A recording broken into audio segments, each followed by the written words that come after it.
Pois eu sei quantas são as suas transgressões e quão grandes os seus pecados. Vocês oprimem o justo, recebem suborno e impedem que se faça justiça ao pobre nos tribunais. Profeta Amós, capítulo 5, versículo 12. Com base nesta verdade bíblica, peço licença para ler um texto a você, cerca de 5 minutos, intitulado 8 de janeiro, a vergonha histórica dos jornais da TV aberta. Por favor, peço que enquanto você ouve esse texto, tenha em mente pessoas comuns como eu, você, seus familiares, amigos, que ficaram dias e dias em frente a quartéis e outras instituições, manifestando seu descontentamento com as urnas. E, pelo que disse nosso presidente Lula sobre Maduro, de que ele faz ganhar quem ele quer na Venezuela, dá para entender a desconfiança.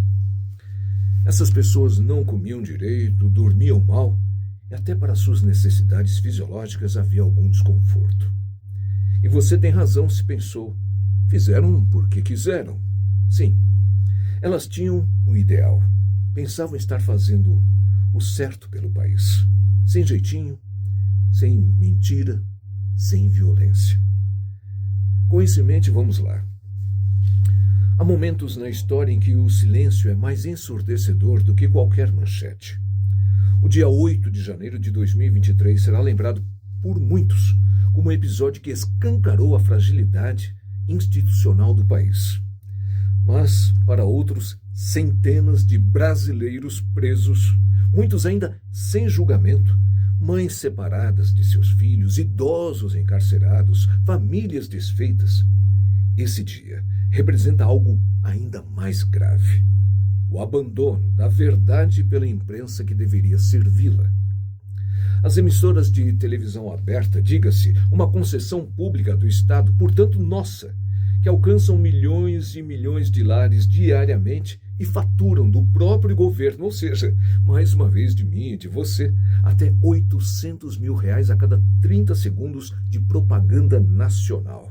Isso mesmo, cada vez que você vê no horário nobre uma propaganda do governo, e neste governo tem muitas e muitas, do seu bolso saíram R$800 mil para a emissora líder, e não muito menos para as outras emissoras. Isso diz muito. Pois é, as emissoras falharam em seu dever mais básico, ouvir os dois lados. Nenhum jornal de grande audiência se dispôs a entrevistar os presos que foram liberados, por exemplo.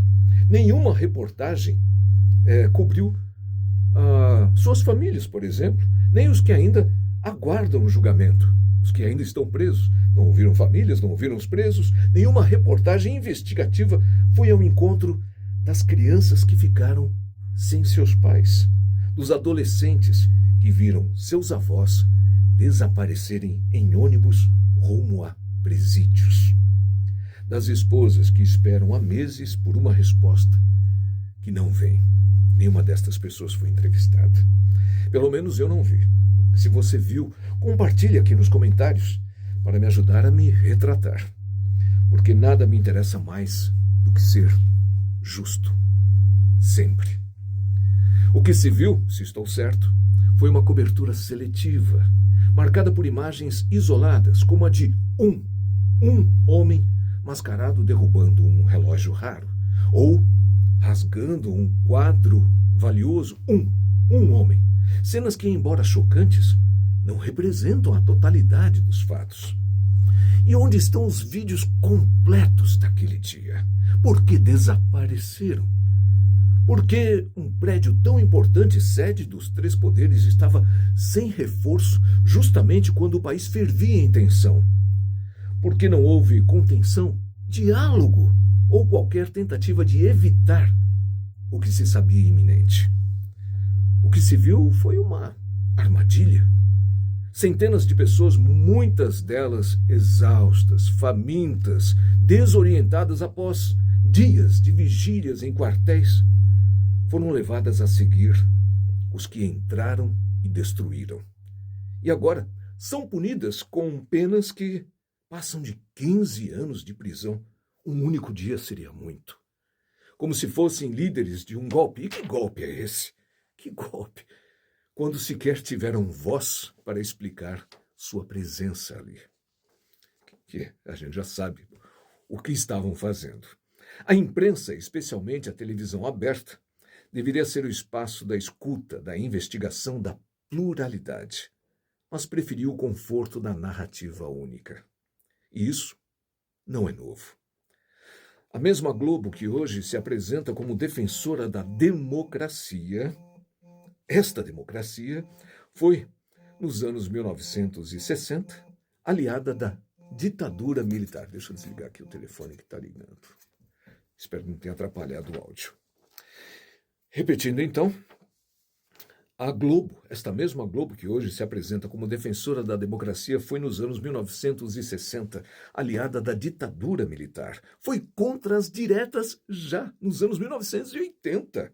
Portanto, mais de 20 anos aí nesta balada. Silenciou vozes, apagou lutas e só décadas depois reconheceu sua omissão. O que será dito daqui a 30, 50, 70 anos sobre os jornais de hoje?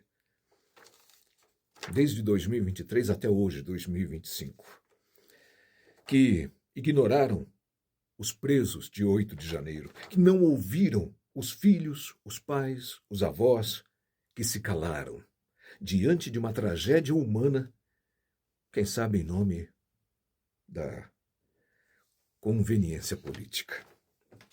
A história não perdoa o silêncio, a omissão, e também ficará difícil, ficará em dívida com esses presos injustamente. E a imprensa que se cala diante do sofrimento, da injustiça e da complexidade dos fatos, não é imprensa, é instrumento. Que esse texto seja ao menos um registro de que houve quem se recusou a aceitar esta falta de humanidade, que houve quem exigiu escuta, justiça e verdade. E que mesmo diante da vergonha histórica dos jornais da TV aberta, ainda há quem acredite que a verdade merece ser contada por inteiro. Deus, em quem não há confusão, nem sombra de dúvida, fale melhor a sua consciência.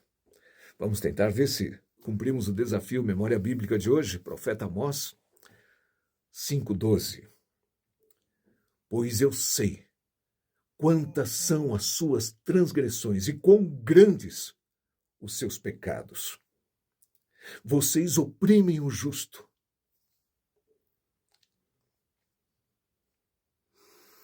recebem suborno e impedem que se faça justiça ao pobre nos tribunais. Yahvé Tsideknu nos abençoe ainda mais.